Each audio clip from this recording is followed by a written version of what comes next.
नमस्कार, मैं जूली तिवारी हर समय आपके साथ न्यूज चैनल में आपका स्वागत है। तो चलिए नजर डालते हैं आज के कुछ मुख्य समाचारों पर। अंबरनाथ शहरामध्ये आपण बघत असणार तर हे जे अडाणीवाले हे सगळे चोर आहेत, गपचूप येतात आणि ते मीटर बदली करून जातात, लोकांची परवानगी सुद्धा घेत नाही।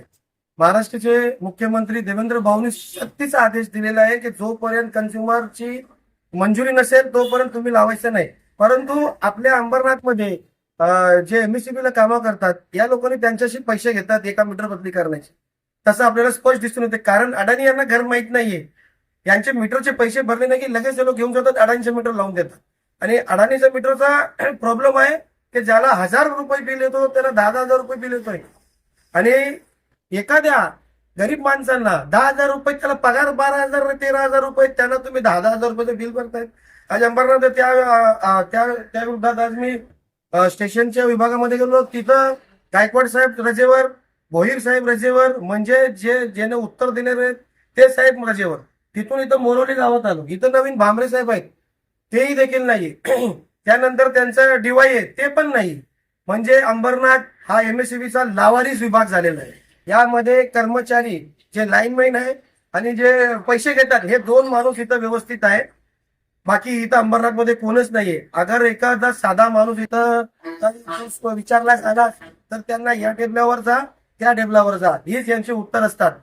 त्या अडाणी लोकांना बसवण्यासाठी तिथे नवीन मोठं अपार्टमेंट त्या लोकांनी तिथे दिलेलं आहे, पण जे कन्झ्युमर जे बिल भरतात, जे ग्राहक बिल भरतात, त्यांना साधी खुर्ची नाही तिथं, त्यांना अरेरावची भाषा केली जाते। तिथं तावडे मॅडम तिथं ते बसलेले आहेत, त्यांना तर धड नाही बोलायचं, ढंग नाही त्याला बोलायचं, त्यांच्या डोक्यावर तोंडावर असलेले माशा ते उडू शकत नाही, आमच्याशी काय बोलणार। एका शब्द बोलत त्याला 5 मिनिटं लावतात। म्हणजे असे असक्षम कर्मचारी तुम्ही अंबरनाथला देतात। अंबरनाथची लोकसंख्या 4.5 लाख झालेली आहे आणि एक असा साधी तुम्ही इथं कावडे मॅडमला तिथं बसवले, त्यांना काय धड नाही बोलायची ना, त्यांना कुणाशी लिहायची धड नाही, त्यांच्या मनावर जर तसं ते काम करतात। हे सगळं विरोध करण्यासाठी आज इथं आपण त्यांना एक पत्र दिलेले आहे, स्टेशन विभागाला दिले, तिथं मोरोली विभागाला पण दिले आहेत। येणाऱ्या गुरुवार, आज गुरुवार आहे, पुढच्या गुरुवारपर्यंत हे जर त्यांची दादागिरी दबंगिरी थांबली नाही तर अंबरनाथचं उद्रेक काय आहे ते येणाऱ्या शुक्रवारी आपण या पत्राद्वारे त्यांना दिलेलं आहे। स्मार्ट मीटर और बढ़े हुए बिजली बिलों को लेकर जनता में आक्रोश, महावितरण पर नागरिकों से दुर्व्यवहार और मनमानी के आरोप, विकास सोमेश्वर का आह्वान, हक की लड़ाई में बड़ी संख्या में हो शामिल, मांगे पूरी न होने पर महावितरण कार्यालय पर होगा जोरदार निषेध मोर्चा, महावितरण की मनमानी के खिलाफ सड़कों पर उतरेंगे नागरिक। 18 जून को नगर सेवक विकास सोमेश्वर के नेतृत्व में विशाल मोर्चा। अंबरनाथ पश्चिम में महावितरण की कथित मनमानी, स्मार्ट मीटर लगाने के लिए दबाव तथा बढ़े हुए बिजली बिलों से परेशान नागरिक अब खुलकर विरोध के लिए तैयार हो रहे हैं। शिवसेना के नगर सेवक विकास हेमराज सोमेश्वर ने महावितरण के खिलाफ मोर्चा खोलते हुए 18 जून को नागरिकों के हक और अधिकारों के लिए विशाल जन आंदोलन और मोर्चे का ऐलान किया है। इस मोर्चे में बड़ी संख्या में नागरिकों को शामिल होने का आह्वान किया गया। नगर सेवक विकास सोमेश्वर ने आरोप लगाया कि महावितरण द्वारा कई क्षेत्रों में नागरिकों पर जबरन स्मार्ट मीटर लगाने का दबाव बनाया जा रहा है। उन्होंने कहा कि जिन नागरिकों के पुराने मीटर सही स्थिति में हैं, उनके मीटर भी बदले जा रहे हैं। साथ ही अनेक उपभोक्ताओं को अत्यधिक बिजली बिल भेजी जाने की शिकायतें लगातार सामने आ रही है, जिससे सामान्य नागरिक आर्थिक रूप से परेशान हो रहे हैं। विकास सोमेश्वर ने यह भी आरोप लगाया कि महावितरण कार्यालय में आने वाले नागरिकों को एक टेबल से दूसरी टेबल तक भटकाया जाता है और उनकी समस्याओं का समाधान नहीं किया जाता।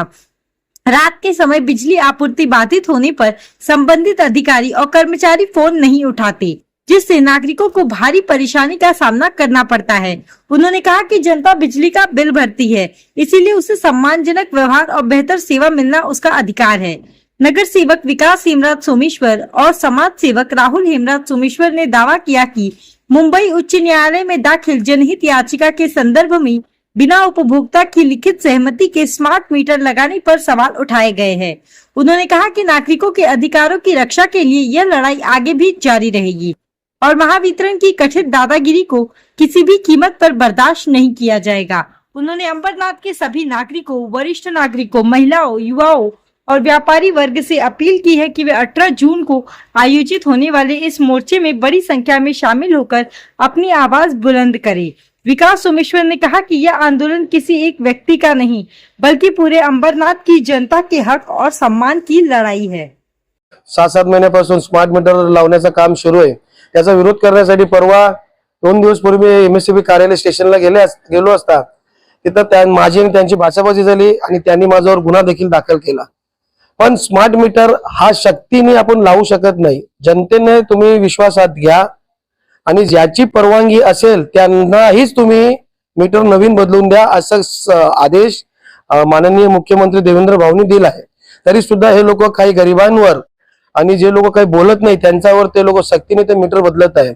आता एक याचिका मुंबई हायकोर्टात दाखल करण्यात आलेली याचिका क्रमांक 5591-5591 2023 टाइम 2023 ला त्यामध्ये न्यायालयाने असा आदेश स्पष्ट निर्देश दिले आहेत की ग्राहकांच्या लेखी संमतीशिवाय स्मार्ट मीटर बसवण्यात येत नाही. हा मी बोलत नाही, हा आपल्या मुंबई जे हायकोर्ट आहे तिथं हे याचिकेचा निर्णय आलेला आहे. सध्याचे मीटर BIS हा मान्यता प्राप्त आहे. हे BIS हे यांचंच आहे, जसा ISI असतो तसं यांचं एक BIS आहे की यावर जो BIS चा स्टॅम्प असेल तर हा मीटर योग्य आहे. सर्वांचे मीटर BIS चेच आहेत. तरी सुद्धा हे स्मार्ट मीटर वाले जबरदस्तीने गुंड प्रवृत्तीचे लोक यांच्या सोबत असतात. 15-15, 16-16 लोकांचा झुंड या सोबत असतो आणि ते लोक येऊन मीटर बदली करतात. आता काल किंवा परवाच 48 तासाचा एक नोटीस बजावलेली आहे. एका मोबाईलद्वारे किंवा व्हॉट्सअपद्वारे एक नोटीस सगळ्यांना आलेली आहे. पण ही नोटीस ही नियमबाह्य आहे. नियम काय बोलतो 2021 साली नियम काय यांना बोलतो की 15 दिवसापूर्वी यांना लेखी कंझ्युमरला द्यायचंय आणि कंझ्युमरनी जर हो बोलला तरच तो मीटर त्यांना बदली करायचंय. पण ते लोक तसं न करता जबरदस्तीने ते लोक मीटर बदलत आहे. 2023च्या कलम 55 नुसार जर मीटर कार्यरत असेल, बरोबर असेल तर मीटरला हात लावता येत नाही असा स्पष्ट निर्देश आपल्याकडे त्यांचे पुरावे आहेत. आणि हेच पुरावे दाखवण्यासाठी आज रोजी भामरे साहेबांना मी भेटायला आलेलो आणि यांना मी सांगितलेलं आहे येणाऱ्या गुरुवारी कैलाश नगर येथे जे हिंदू स्मशानभूमी आहे त्या भूमी समोर सगळ्यांना जमा व्हायचे आहेत. तिथून आपण MSCB कार्यालयावर एक धडक मोर्चाचं आयोजन केलेलं आहे. स्मार्ट मीटर विरोधात त्यांनी जे हरिरावची भाषा करतात त्यांच्या विरोधात स्वागत कक्ष आपल्याला भेटावं त्यासाठी. तसेच आता सध्या पावसाळा सुरू होणार आहे आणि त्या पावसाळ्यामध्ये एक आपल्याला त्यांचा एक पर्सनल मोबाईल नंबर हवाय.